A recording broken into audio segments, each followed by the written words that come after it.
There's this one story from psychology that almost everyone has heard. It's about a horrific crime, a whole bunch of witnesses who did nothing, and the chilling theory it inspired.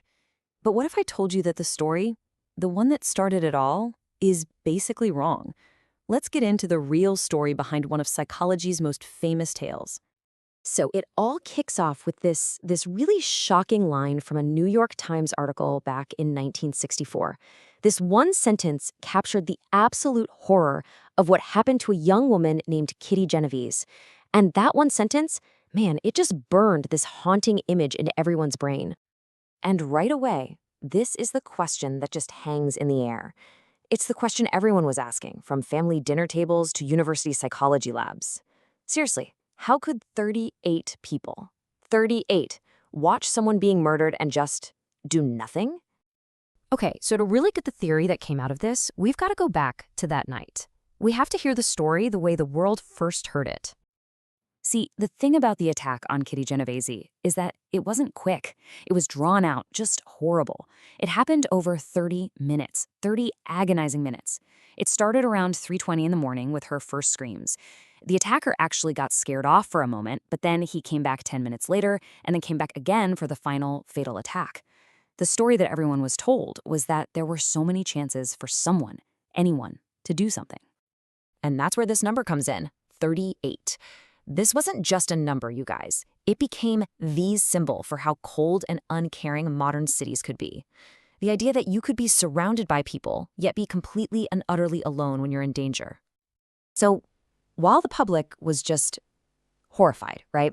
The science world was like, okay, we need to figure this out. It wasn't enough to just be mad. They wanted a real scientific explanation for why this happened. And that's when these two guys step in, social psychologists Bibb Latané and John Darley. They just didn't buy that all 38 of these people were simply evil or apathetic. They figured something else had to be going on, something about the situation itself that could turn good, ordinary people into passive observers during a crisis. And what they came up with is one of the most famous ideas in social psychology, the bystander effect. The idea is actually pretty simple, but it's powerful. Basically, the more people there are watching an emergency, the less likely any single one of them is to actually step up and help. It's totally counterintuitive, right? So why? What's actually stopping us from jumping in to help? Well, Latané and Darley figured out there are basically 3 big mental hurdles we all trip over in these moments. Let's walk through them. Okay, so this chart pretty much lays out the conversation happening inside our heads that stops us. First up, diffusion of responsibility. It's that classic, someone else will get it. You're in a crowd, so you feel like the responsibility is spread out super thin, so you do nothing. Then you've got pluralistic ignorance. This one's wild. You look around to see how freaked out everyone else is. If they all look calm, you think, guess it's not a big deal. But they're all doing the exact same thing. So again, inaction. And finally, evaluation apprehension. This is just the good old fear of looking like an idiot. What if I jump in and it's nothing? I'll look so stupid. And the result for all 3, you guessed it, inaction. And there you have it. That's the theory, born from this one awful night. It's a neat, tidy explanation. Except, here's where it gets really interesting. What if the story that started it all just isn't what happened? I mean it. That story of the 38 silent witnesses staring out their windows while a woman was murdered, it's powerful, it's famous, and it's mostly a myth. So let's break this down. The legend versus what really happened. The legend, 38 people saw the murder happen. The reality? Nope, not a single person witnessed the whole thing. A lot of them just heard some shouting and thought it was a drunken argument. The legend says nobody called the cops. The reality? Actually, several people did call, but at the time, police calls were either dismissed or just not handled well.